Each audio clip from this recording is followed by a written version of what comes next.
Hello, welcome to our second video of Getting Started with GoLand series.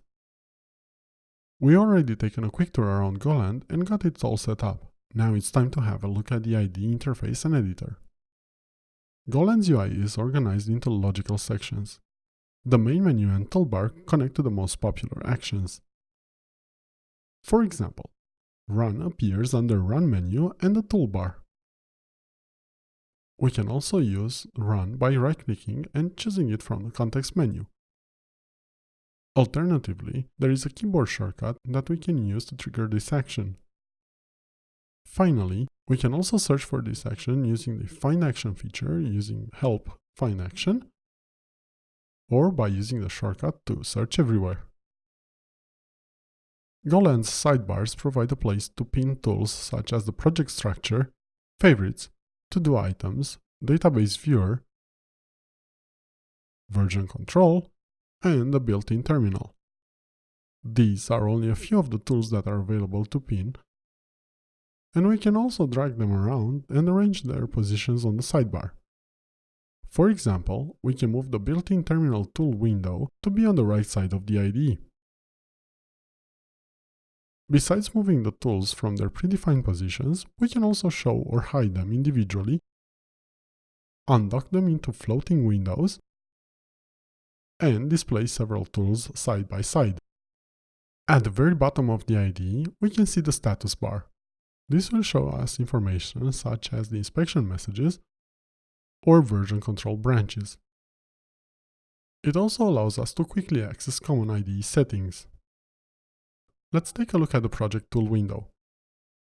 It contains a way to filter the project view and a button to allow us to quickly locate the file in the folder tree. There are also some configuration possibilities for the window, including how to automatically navigate to and from the open file. Moving to the right, we can see the core of the IDE, the editor. By default, it uses tabs, and we can have multiple tabs open at once. We can even group them by splitting the editor view either horizontally or vertically as many times as you would like.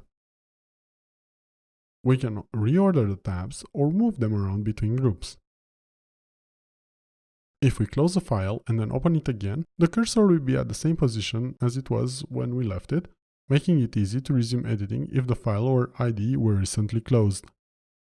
On the left side of the editor, it's what's called the editor gutter. Here we can see folding markers, line numbers, breakpoints, and icons to run the application, or even navigate to and from implementations of interfaces. We can customize the editor further to show or hide these by right-clicking on an empty space on the gutter and selecting the options from there. On the right side of the editor, we have the scroll bar and also what's called the lens mode. This highlights where inspections have messages and allows us to quickly navigate to them. The IDE can be fully operated using only the keyboard, which is why there are a number of shortcuts that allow us to quickly navigate between tool windows, open files, or even between recent open files. Using the recent location feature, we can quickly go to any snippet of code we were at.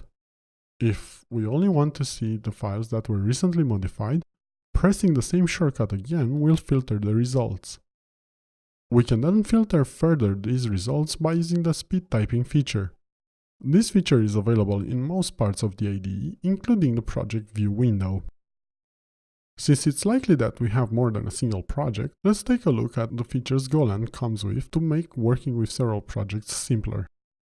We can open a project either in the current window or in a new window. Or we can attach it to the existing project in case we need to work on several projects at once, which is common when projects depend on one another. The project structure window will display the project as such, and all the features will continue to work as expected when multiple projects are edited simultaneously. When we are done editing a project, then we can right-click to bring up the menu and invoke the detach operation, which will declutter our workspace. If we close all the IDE windows and go back to our main startup screen, we can also see some of the project management features available there. We can group the projects together or assign icons to make them easier to find. Speed typing works here too. This concludes our second video on how the IDE UI is organized and how GoLand can help us organize and work with multiple projects, making our editing experience unique to our needs and boost our productivity. In future videos, we'll have a look at how to run applications, tests, or even profile our tests, customizing the settings of the IDE, work with databases, explore the available plugins, and launch containers directly from the IDE. Thank you for watching. If you have any comments, please leave them in the section below, send us a ticket on our issue tracker, or reach out to us via our social media channels.